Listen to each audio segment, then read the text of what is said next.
it's much better when you go into these big tech companies to set yourself up for a strong trajectory, a Hmm. growth trajectory, because when they're reviewing in a promo committees and all this, they're always looking, hey, how's your trajectory? A little Yeah. bit better today, a little bit better tomorrow. That's much better than stagnant, a little better, a little worse. Whenever you're answering a question, you can answer the question, which is good. A lot of people just don't answer the question. You can answer the question. That's step one. Yeah. But if you also mention like your thoughts, principles, or the ideas that have developed over the years Mm, about a particular issue, that right. up levels it. Hey everybody, welcome back to the channel. If you're thinking about breaking into product management, asking questions about how you can improve your resume, or understanding what are the top questions Group PMs are asking their candidates, this is the right video for you. Thanks for joining. My name is Michael, and today I'm joined by Alex Rechevskiy, who is PM coach. He's been doing this for a very long time.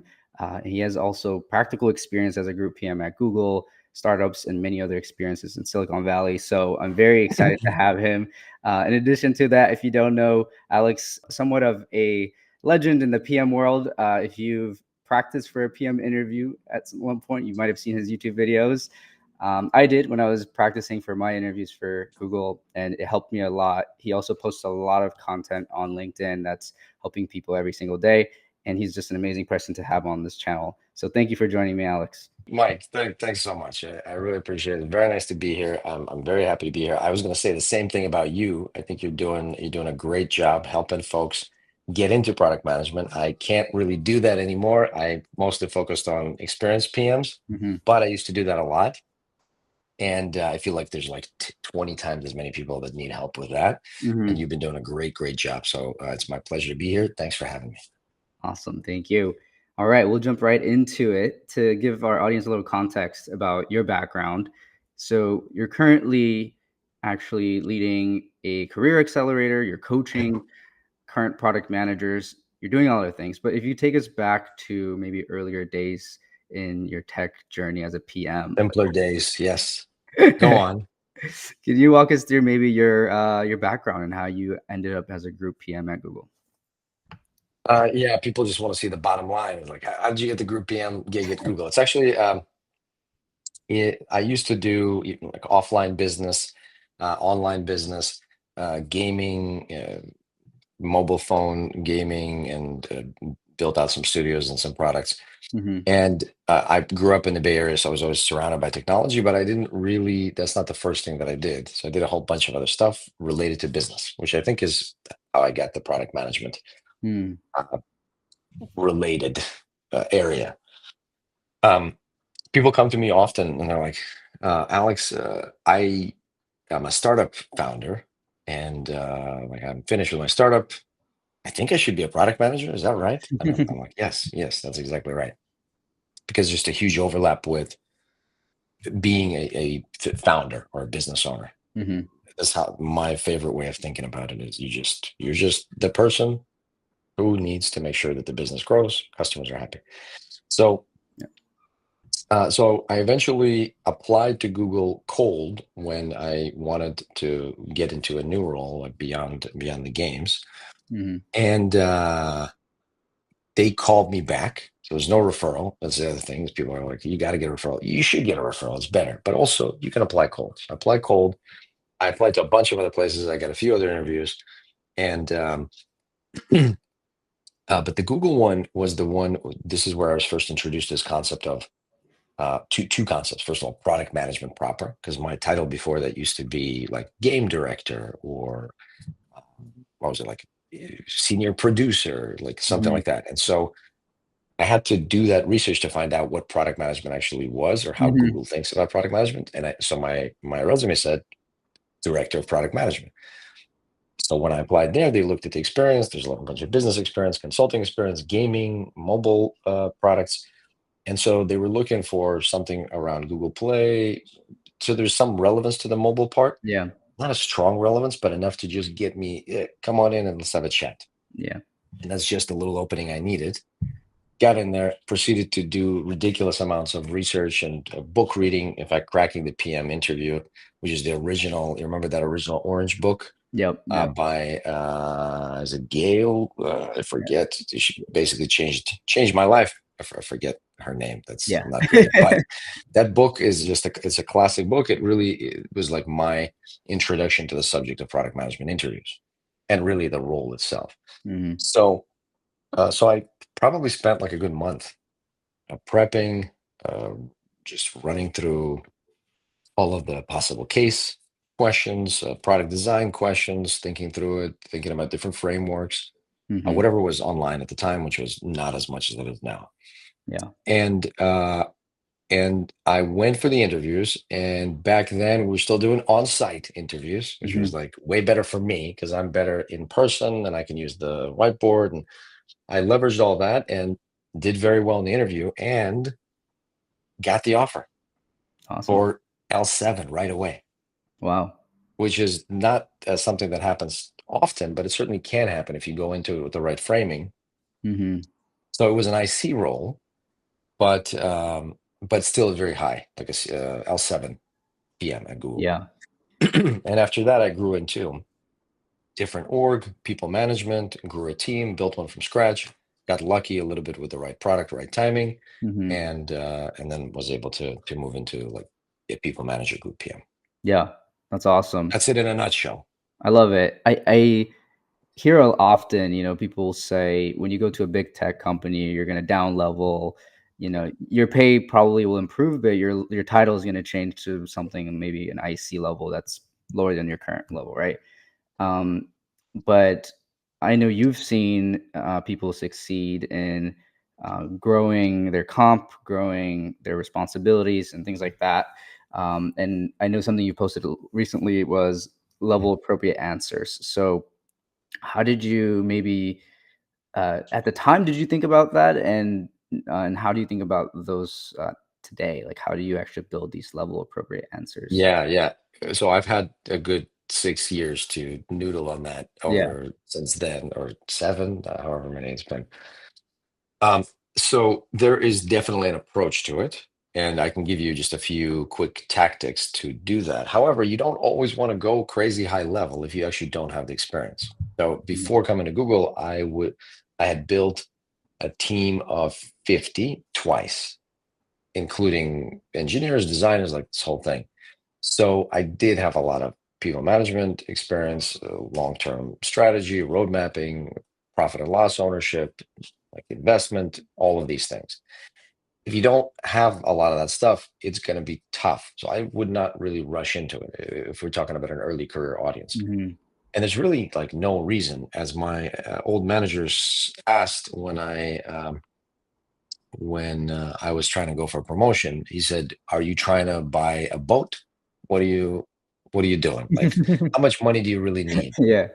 So you really don't need to go beyond like L5 to start if you've never been in big tech, Mhm. because it's gonna be still quite an uphill. Like if you have never worked in a big tech company, if you've never worked in a big corporation, or if you haven't done either, Mhm. it's going to be especially difficult. Don't even worry about up leveling. Just go out. What is L5 is like 450 or something, 500 Mhm. compensation wise. I mean, it can be if you negotiate correctly, it can be Yeah. high. L6 is like 700 and L7 is a million around, or just be Wow. approximate. Yeah. So unless you need another boat, I would not be in a hurry about that stuff and just get the experience. It's much better when you go into these big tech companies to set yourself up for a strong trajectory, a Mhm. growth trajectory, because when they're reviewing in promo committees and all this, they're always looking, hey, how's your trajectory? A little Yeah. bit better today, a little bit better tomorrow. That's much better than stagnant, stagnant, a little better, a little worse, stagnant. Yeah. Like they can't make sense of it, and they won't promo you as quickly. And in general, there's just not going to be a lot of interest in your career. So I'd rather come in a little bit lower, set yourself up for success, growth trajectory, promo, switch to a different big tech. But of course, I'm very pragmatic these days. I just treat high tech product management primarily as like an income generation, because you happen to get lucky and become a product manager and you happen to live in San Francisco, Seattle, and New York. Mhm. You can get really outrageous compensation. Yeah. Just like so to answer your question, let's get back to the actual question, which is how do you up level your answers? And I Mhm, use three simple frameworks. The first one is tactics to strategy.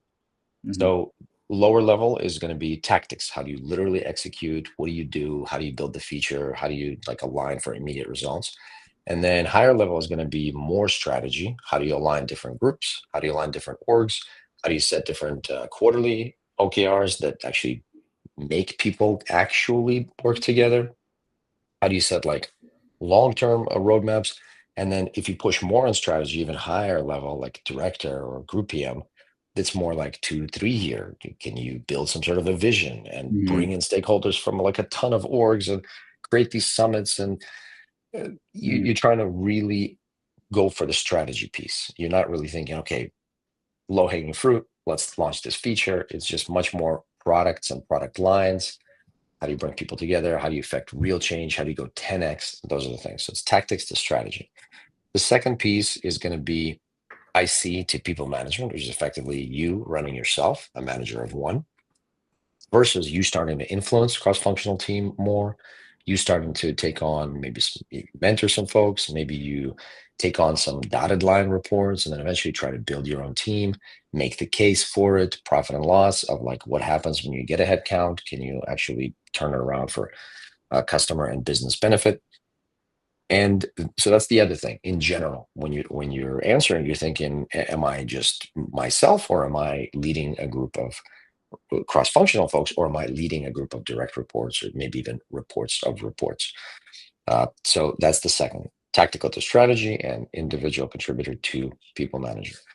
And then the third one is probably uh, it's hard. It's not really a spectrum, but it's effectively your principles on anything that you're talking about. So whenever you're answering a question, you can answer the question, which is good. A lot of people just don't answer the question. You can answer the question. mhm. That's step one. Yeah. But if you also mention like your thoughts, principles, or the ideas that have developed over the years Mm, about a particular issue, that right. up levels it. Yeah. So a lot of times, like for behavioral questions, when people ask, uh, how do you deal with conflict? How do you like tell me about a failure of yours or a success or your weaknesses? These type of questions, usually I'll say, answer the question, like, give a story and all that, but also explain how you think about these things in advance. Like, over time, Mhm. my thoughts about conflicts have evolved. Now I think about conflict, these three things. I see. One, two, three. Some So framework. you're up leveling it a little bit. Yeah. Everything you're talking about, you're kind of up leveling it. You're bringing some learnings into it. You're showing growth mindset and the ability to change, the ability to take information.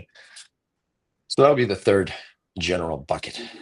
I like the third one mainly because I feel like people who are earlier in their careers can use that more practically.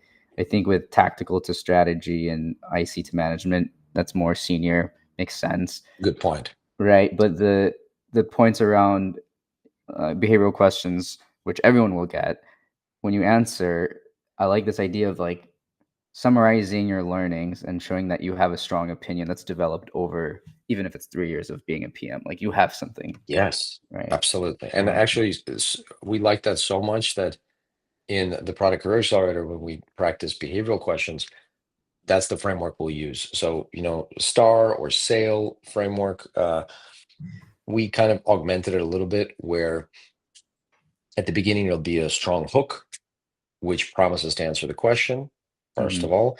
And second of all, is actually interesting and short, like one or two sentences. And then after the hook, we go into some learnings or principles gotcha. so that you can just do a little segue and then you go into your usual sale, right? Like what happened, what you did, what was the impact, and then what you learned. But that Mm. little addition at the beginning of your principles, I think does a good job up leveling. What's the sale method? That's a new one for me. Sale, yeah. So Star is classic. Sale, we kind of adapted it. I think Phyllis came up with the actual acronym, but I think the idea is it is situation, action, impact, learnings, which effectively just says from Star, we don't really need the task, like describing too much context. Mm, So situations like the setup, any really, really important elements you need to know, and then you dig right into the action. What did you mhm, do? Impact, what is the result, what happened, and learnings, what did you learn? Mm. And so we take that one, but also we just change the S. I don't have a good acronym for it yet. We're literally still working on it. Can't think of a good one, but it's 5 buckets. The hook, strong hook, very important to set the stage. You're going to be talking for like 3-4 minutes. If you don't set the stage, you don't tell your interviewer what you're going to tell them. They don't know. They think it might go off the rails. Yeah. So if the question is like, tell me about a recent launch, and if you don't say, okay, great, I'll tell you about this recent launch that I did, that blah blah blah, some good hook. So they Mm-hmm. know that there's a launch story coming and it's going to be interesting. So like where I got the email from Jeff Bezos, Mm. I'm where I listening. survived an email with Jeff Bezos, like, oh, Right. okay, yeah. Or like where I had to convince the CFO to do something. I mean, it doesn't Mm-hmm. have to be so extravagant, but Right. anything where my job was on the line. Yeah. It's just some drama, right? Yeah. So then people are like, oh, okay, that's pretty interesting. And then also you promise that you will actually talk about a thing that you launched. So you know you're not going to go off the rails, because behavioral questions, much like this interview, Michael, Mm-hmm. could easily go off the rails. And then I will Exactly. not talk about the stuff that you asked. You give me bad ratings and then it's over. So the hook first, then after the hook, you go into the principles where it's like, Mm. okay, so for launch in general, here's how I think about nowadays. Here's what I think about what good launches look like. One, two, three. But this one didn't quite go like that. I'll tell you why. And then you go into, okay, here's the situation. We're trying to get this thing out. And then here's what I did to try to solve this thing. Mm-hmm. And then as a result, we did it. And I learned this thing, which is why I've updated my principles the way that I did at the beginning of the story. I love it. Let Yeah. me know if you have any questions. Yeah. The learning part is what I think most people, especially early career people like myself, we don't think about that. We think about the result. We're always told to talk about the result, the metric, the impact, not the That's learning. good. It's Yeah. a good start. Like if you give either the impact or the learning, I'd rather you give the impact. Yeah. But if it's good to do both. Yeah. I love it. Okay. I think before we go into talking about resumes, because that's another LinkedIn post that you shared, which I really liked.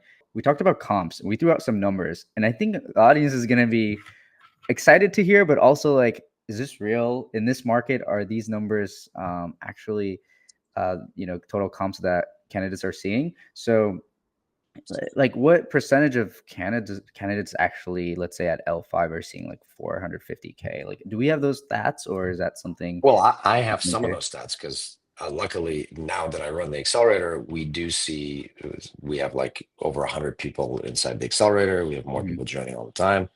And we have a great network of PMs, and we're constantly making the thing better. Basically, best place to prep for folks that already have some experience in product management, like 3-4 years minimum. Mhm. And it's really for the US. Like that's the other thing. So the product career accelerator only for the US. Ideally, if you can be in San Francisco, Seattle, New York, then you get access to these crazy comps that I'm talking about. Mm. Outside, you're not going to have access to. It's going to be hard to go beyond like 400, which is still might be tremendous for the folks that are early career, or for the many, many, many, many people that write me and tell me that I don't know what I'm talking about. Like Mhm. these are not real numbers. So, yeah, they're not real numbers if you are not working for the top 200 companies in those three geographies that I just said. Yeah. And so people, I don't know, I don't like if you can move around. I know that the family, other responsibilities, and everything, but if you can move around, and if you do want to be in product, and if you want to have more opportunities down the line, then the faster you can get into a bigger tech company, the better, because then more doors will open. So for you, Michael, I think you already got like Amazon and Google. Yeah. Pretty much anywhere where you send your resume, they're going to want to talk to you from Yeah. here on. Mhm. So that's really, really strong. And Open up. and Yeah. then it continues to give you more benefit down the line. For people that realize this a little bit later, a lot of folks come to us and they have a lot of startup experience because startups are fun. But then Mhm. they have 1, 2, 3, 4, 5 startups, and then their resume looks exactly the same as someone that's been at one startup. Mm. It's good that they've tried to spin the dice, or roll the dice rather, and try to get a big payout and do something that they care about. I get it. Interesting. But uh, these, so yes, these comp levels are normal in big tech. If you're L5, pretty much everybody's there. Now, of course, some recruiters are meaner than other recruiters. Hmm. If you don't negotiate well, they could try to lowball you. Different companies do this differently. Now that we have access to hundreds of interviews, we have pretty good understanding of like which companies are going to be lower, which companies are going to be higher. And so yeah, so those ranges are very real. L5, L6, L7. That's kind of what I target for those roles, between Yeah. 400 and 500 for 5, around 700 for 6, and around 1 million for 7. Yeah. And yes, those are offers that we get. That's awesome. And these are candidates that you are coaching, helping negotiate. Like you're doing everything through your program to make sure that they're actually getting the best, right? Yes. Yeah, So, because it takes a lot. Like it takes a lot of reps, a lot of guidance, offer negotiation, career coaching, obviously resume, like all this. yeah. This whole process has become, because of the demand, it's become really kind of grueling and taxing. So, Yeah. yes. Cool. Let's go into the resumes then. Maybe we can talk about some of the top feedback you provide to candidates. I review resumes every Saturday. I'll do like 5, 6 sessions every Saturday. I enjoy it, honestly, reviewing, and you see like common patterns. So a lot of the feedback is like fundamental things that I am sort of repeating, but I tailor it to that person, and I make sure they really clearly understand why it matters. So I've seen a common like 5 things like like surfacing every time I talk to people when it comes to resumes, whether it's like the template that they're using. Let's start with the first and probably the most common thing. And actually, I think you posted on LinkedIn at one point, and I responded via comment, and it was about summaries and having an overview section on your resume, right? And my comment, I think, was something like, "I'm a proponent of just not having it because, like 90% of the time, uh, it never adds value to the resume when I read it. It's usually an AI generated summary, right? Like, might as well be, even if it's not like Yep. ChatGPT. It's repeating what's stated right below. The recruiter is going to spend maybe an extra 4 seconds and getting frustrated trying to get to the to the meat of it. Yep. Yep. um and yeah, and I've interviewed candidates as well, and that's how I feel. So I always say, unless it's a mission driven sentence that's really critical to your brand, or why you're bringing additional value that's different from what's listed below, just don't include it. Jump straight to either critical most recent work experience or your education. So what do you think about that? My thoughts of development is, in general, I agree with that sentiment. Mhm. Most classical summaries are like just 5 or 6 line, outcome driven, value based, mission focused, like just nonsense. Yeah. Yeah, I agree. So I used to cut that, just like you said. And I used to put one line in there of like the main things that I want to say about like the verticals or industries or something like that. Now I switch to like a two-liner Hmm. of the biggest names you've got, and the most impact you've had, dollars, like whatever you got, and we turn it into a two-liner basically. Hmm. And effectively, the way that I'm thinking about it now is, if you didn't read the resume and you just read those 2 lines, Hmm. could that be sufficient? That's what I'm going for. Oh, So your interesting. your point is like it's saying the same thing, fine. But if you can say it in 2 or 3 lines, Mm, then do it. Like bring it all up there, put your biggest companies in there, put your dollar value, your users impacted, whatever, uh, and uh, and let's do it. Like if the recruiter is going to take another 3 seconds and have a decision, hey, you know what? I'm going to speak to this person right away, and then the rest of the time they're just proving the decisions to themselves. yeah. Okay. So I'm pretty much doing it every time, because I before I used to just cut it, and I feel like these days, especially, there's so little time to review these resumes. I think, and I'll show you an example maybe offline, but two-liner, just the strongest stuff you got. Hmm. Imagine that they're not going to read the rest of it. Gotcha. If you can do that, I think that could be beneficial. I love it. Okay. The next thing I want to talk about relating to the resumes is the actual bullet point, and how do you show impact? There's the XYZ template. A lot of people know about that. The Google one is that? Google Yeah. Google XYZ. I also follow something similar where I say, talk about the what did you do, how, what are the actual actions that you took, and then the result is at the end. Usually it sort of follows a sequence of events that's easy to follow for the reader. Um, do you have an approach to this that might be unique or I different? do, but I like that. I like that. I think I saw another one recently where it was like the impact twice, Interesting. sort of like the direct impact and then the impact of why it's meaningful. Or sometimes you have like the impact of the work and then how it results with the users, be it internal or external. Hmm. Um, I don't have a hard requirement there, so long as there's some impact. And lately, I've been really focusing more on making sure you represent the variety of the product manager's work. I Hmm. have like six main categories. We try to cover those throughout.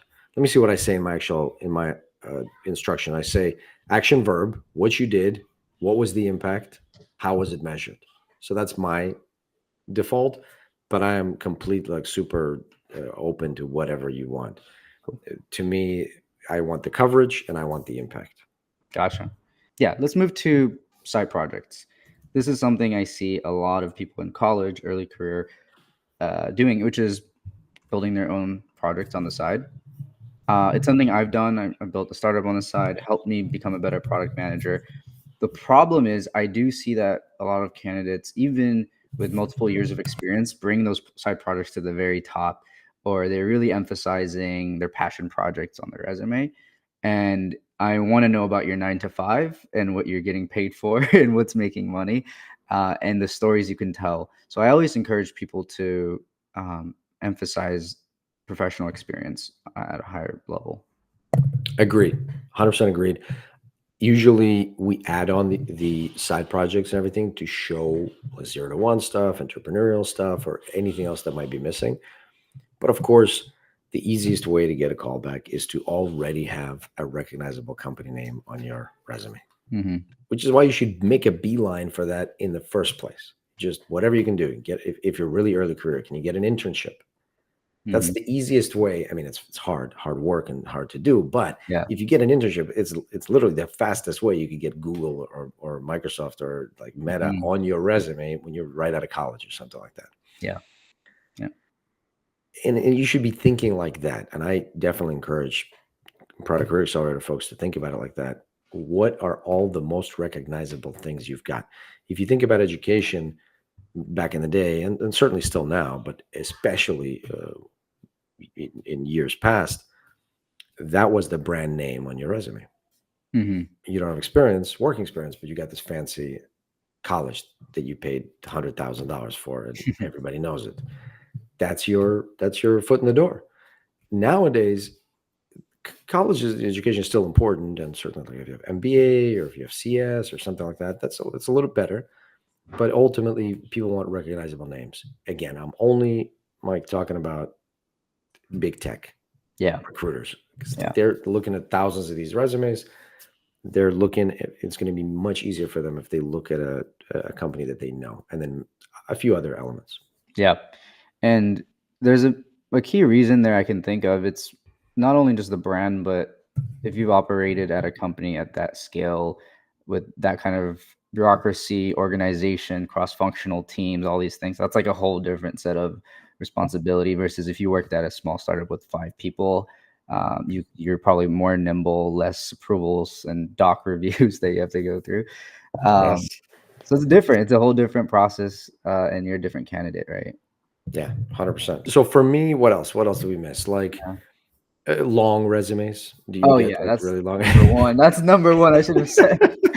If I see 3 pages on a resume, um, and yeah, and a lot of candidates try to justify it and give me a reason, and I say, "No, you Yeah, have less than even 10 years of experience. That should not be more than one page." exactly. Yeah, you and I are, yeah, totally on the same page there. if you have more than 10 years, I've actually, again, loosened my requirements on this. General, I used to be like a one-page absolutist.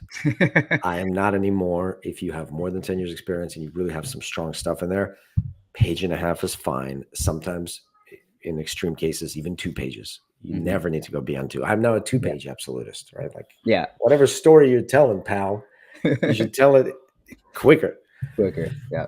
So that's one. That's another one important one. What else do I see all the time? You know what's a probably, I don't know if this number 4 or 5, but people not using the role product manager really Uh, bothers me. Like, in my company, in Capital One or in whatever, like consulting or wherever I was actually the product strategist, mm, or I was I mean, certainly I was a product analyst, or I was a consultant, right? mhm, I mean, were you doing the work of a product manager? If you right. were, then just put product manager over there. If you want someone to take your resume seriously, Mhm. I don't care if that wasn't your official role. Just put product manager, comma, whatever your actual role was. That's a good one because it is debated. Like I see a lot of candidates hesitant to put something that's beyond the official title from their paycheck, right? Like this Yeah, is they the do. It's like, role. hey, I don't want to be a liar. Yeah. Like, okay, but hold on a second. So this official title, official role that someone gave you, that's also made up. You understand, right? Right. Like, it's not like, what's the magic there? So just put comma. If my question is this, can you honestly say you did the work of a product manager? Hmm. If the answer is yes, then you're not misrepresenting anything. Right. That's a good point. And it's a good benchmark to figure out when to do that. That's actually, so that's one of our requirements. People come to us all the time. We actually have now, I can say, thousands of application to the product career accelerator at this That's point. awesome. And a lot of folks come in and they say, um, I am not technically a product manager.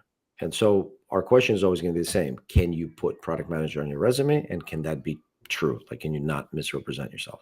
If the answer is yes, yes, we can help you. Yeah. If the answer is no, we cannot. And then I send them to Mike, because you got to break into product first. Yeah. I mean, there's so many ways to do it. I was a product marketer, and when I was interviewing for product manager roles internally at Amazon, um, and this is why I always encourage people to like to rotate internally wherever you're at.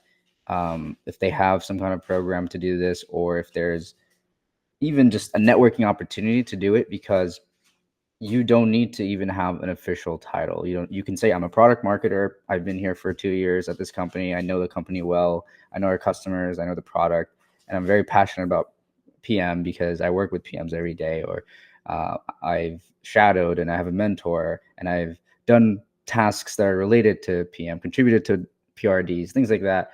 Then it's just a easier way versus when you're doing external. I think it's a little bit more selling you have to do, and you have to in some ways sort of like change your title and things like that. That could be a little bit tricky for people. I love that, and I'll double down on this, Okay. because I told you, like, I don't really do breaking into PM anymore, so I Yeah. completely forgot all this stuff. But when I was at Google, I converted as sales account executive, marketing manager, Wow. so product marketing. Yeah. Um, we had support, so someone that was in effectively like customer service role, Yeah. all switched them to a program manager, Nice. switched them all to product Wow. manager. So now this is a way that I actually created headcount for myself without headcount. You could like Mm. negotiate these things with their managers. If they want to become product managers and they have something valuable to offer, you can carry them sometimes with no headcount. None of your audience is going to care about any of this. So let's just save it for another conversation. But the important takeaway is that you, if you are not a product manager and you're a big tech and you're a big company, like you're saying, you want to switch internally, do everything that you just said, but with the one caveat that please think about what problem the product manager on your team is trying to solve, and then just be the solution for that. Hmm. Because if you are an account executive and you literally deal with the customers that this product manager is trying to build for, then if you just come to them and say, hey, I'd love to actually switch into product management, and I work very closely with customers. I know our product. I'd love to help if there's anything I can take on. And I Hmm. would go even further. Put yourself into these all hands meeting, into these product meetings, like just try to force yourself in there. Be beneficial, bring information. Hey, I got some information on the customer. Hey, I have some information on a new marketing launch. Or like, let me talk about how we're aligning roadmaps if you're a program manager or whatever. And then you find a thing to do for your product manager. Yeah. Find like, because they're going to be talking. They're like, we got to do this, we got to do that, we got to do the third thing. And then you're like, I can take that on. Yeah. And they're like, really? You're like, yes. Yeah. And then that's it. From Yeah. there, you're just helping them do that. Yeah. You're doing it on the side internally, but you're getting a communication, direct communication to the PM, and you deliver for them. And then in a month, you just say, hey, I actually would love to switch to product management. Is this potentially something we could talk about? Yeah. I That's it. love that. I appreciate you adding that. It's all about adding that value to someone. And the other thing I think that's consistent from all your feedback is do not let your current job title constrain you to do what you want. Like whether it's you're applying to PM and you think you're not a PM or you haven't done an official PM role, or you're trying to move in and you're in sales, like you can go do product things. Like go talk to users. You probably are talking to users. You have insights the PM needs. Like that's such a good point. Yeah, the whole the limiting beliefs thing Yeah. is so much bigger. We all have them. We make them up Right. out of nothing, and then we're always just like going with the flow or whatever. Yes, this applies to pretty much everything in life. Hmm. Nowadays, obviously, there's all kinds of restrictions and all kinds of injustices and stuff. But if you're in the U.S., you have a computer, you already have so much better chance than pretty much anybody else to Hmm. do whatever you can. Yeah. And so, yeah, for product stuff, for sure. Don't ask like, can I really be a product manager? Yes. Like, you want to go try, go learn. Information's out there. Right? Don't hold yourself back. Love it. A little motivational speech for us. I needed that. um, all right. I think the last bit of this conversation, which has been awesome, and thank you for taking time again, is to talk about interview questions that group PMs get. And you have candidates who are applying for group PM roles. I think most of us who are earlier in our career might not be thinking about this too much, but it's still insightful to think about the difference between an IC uh, L4 PM versus a group PM, like how the questions differ. We touched on a little bit of like tacticals to strategy, things like that, but like the practical questions, how do they change? Because most people think of questions like exponent, right? There's a strategy, estimation question, uh, there's some technical question. So how does it differ for L4 versus a group PM who's like L7 or something like that? I mean, it differs by question. In general, the biggest difference is the continued conversation. Hmm. So you might start out from how much you develop the strategy or how much you enter this market, or the same thing like product design. And then it just goes deeper for different levels where you still have to cover all the fundamentals, but you have to bring in some of these other things we're talking about. So I like to think about it in terms of little, I call them sometimes like anchors. You, throughout your story, you're basically leaving little anchors that you can then later use. So you're Hmm. saying, we could also talk about how this impacts other customers or the issues the influences down the line. We can think through the long-term strategy, but for now, let's continue. So you're always leaving yourself like little outs, Hmm. which you can then either go into after you finish the answer, or the interviewer, if you are interviewing for a higher level, can grab on and ask you additional questions. I see. And then in terms of just like scope in general, that tactical to strategic and the scope smaller to larger and people management to non-people management comes into play. Yeah. So how do you lead? That might be for any level, right? But then if you do it for a higher level, all right, now how do you lead organizations? How do you affect organizational change? That might be a continuation to that. So you have to be able to answer just leadership in general, like Hmm. cross-functional, people you don't have authority over. And then later, okay, well, what about on your team? What about on when you have a team of people reporting, like multiple report? And then Hmm. how do you lead multiple, not your orgs? Right. Yeah. So it kind of evolves in that way. So it's mainly a scope thing, right?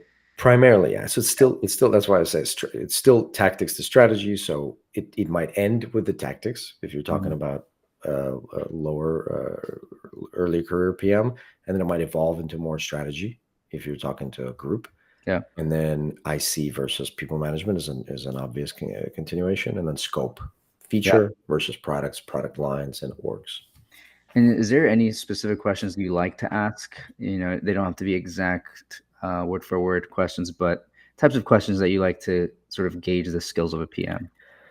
Um, it depends. Like if you're interviewing in big tech, they have pretty well written out rubrics like Google. You've seen now the internal rubrics, and it always changes and is updated. But the most important thing, it's not really the question, is for the interviewer to calibrate to the question so that you can ask it like 50 times and then you can get a distribution of answers so that you Mhm. roughly know like what the breadth of this question is, and then what are the typical responses, and then when things can go off the rails so you can kind of course correct. And then most of the time we're looking at the thought process. How do you arrive to decisions? How do you communicate your thoughts? How do you structure your thoughts? Mhm. How do you time manage to actually actively prioritize, since you only have 30, 40 minutes? Usually you still have to cover everything. So it's a lot. The way that I think about these interviews nowadays is it's actually very similar to the work that you'll be doing on the job. Yeah. Very, very similar. The only difference is if I ask you, could you please build a strategy for our self-driving car business? It Mhm. would probably take you a year to do it. But Right. here you're doing it in 30 minutes. That's really the difference. Once you get that, you internalize that, you realize that, okay, obviously I'm not going to be able to do a year's work in 30 Right. minutes. So let me then give the big spots and then start to slice it down and reduce the scope in the because of the time constraint. Yeah. And then eventually that itself shows how you're able to navigate decision making in constrained environments. Yeah. I love that. I think that sometimes I think the interview skill sets get left to the side once we start working, and I don't Yeah. like that. Sometimes Yes. I'm like, I wish I had another interview to just every quarter Yes. just to remind me the fundamentals of like how do I break down this problem. Yes. And have you already started hearing? I mean, you already been there for a while. So hey, let's take a step back. What are we really trying to optimize for? What's the problem we're solving? So Yeah. those are little vestiges of the interview, what we're trying to do in the interview. And Yeah. you're right that a lot of times it falls apart and we start doing the same thing. We put the solution first. We don't think in first principles. We don't think from the customer's point of view. Mhm. And so actually it's important for everybody, I think, to do the interview so you're reminded of what's actually happening. Yeah. And in recent years, I now firmly say to everybody that joins the accelerator, like, you're going to become a better PM because we talk and think about product and business and tech so much that you're just going to be a sharper thinker and just a Yeah. better product manager. I love that. Do you want to shout out the accelerator because I think there's some portion of this audience that might actually apply or want to be a Oh, part. sure. Yeah. No, Yeah. we'd absolutely love to have you. Yeah, it's just alexrechevskiy.com/PCA, which I realize now is probably easier said than done because that last name is not obvious, but I'm sure you'll put it We'll drop it. in the description Yeah. somewhere. We'll drop it in the description and also check out all his YouTube videos if you're actually interviewing for Oh PM. yeah, we're going to be making more YouTube videos soon, I hope. Okay. So yeah, I'd love to see you on the channel and of course in the accelerator. Perfect. All right. Thanks, Alex, for joining me. If you found this valuable, make sure you like, subscribe, and drop a comment if you have further questions. And Thanks, that's it. Mike. You're awesome. Thank you. Keep Have a crushing great it. one. Will Thanks, man. do. Have a good All one. right. Appreciate it.